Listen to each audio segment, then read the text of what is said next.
Hello students, our today's topic is quantum theory of radiation. So as we discussed before about the Kaplan theory, which explained the phenomena of reflection and refraction but didn't explain the diffraction and interference.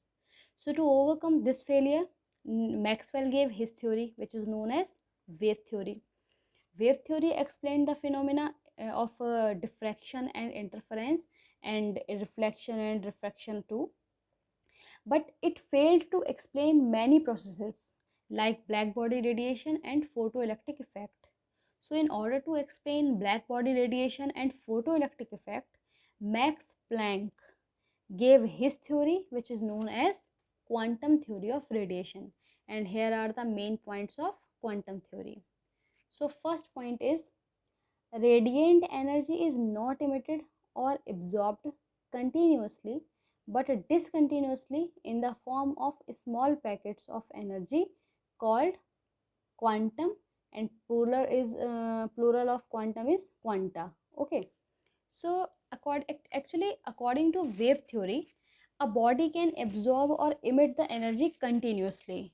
But what quantum theory says? Quantum theory says that absorption or emission happens discontinuously, not continuously, and it happens in the form of small packets of energy. Okay, which is known as quantum.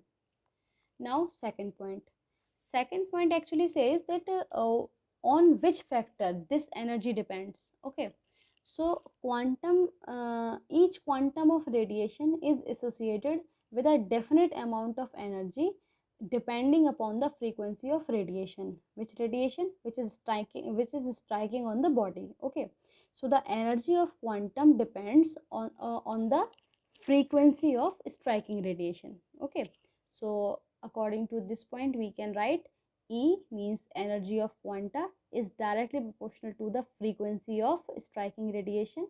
So E equals to h nu. We can write here h is the constant, proportionality constant, which is known as Planck's constant. Okay, and the value of this constant is 3.99 into 10 to the power minus 13 kilojoule second mole inverse. Okay, and 6.626 into 10 to the power minus 34 joule second.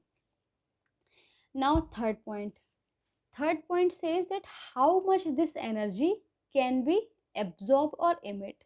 So a body can emit or absorb energy only in a whole number multiple of quantum. So energy of quantum is equals to h nu. So E equals to n h nu we can write. Here n is the integer, which can be 1, 2, 3 and so on. Okay. So these are the main points of quantum theory of radiation, which explains the black body radiation and photoelectric effect.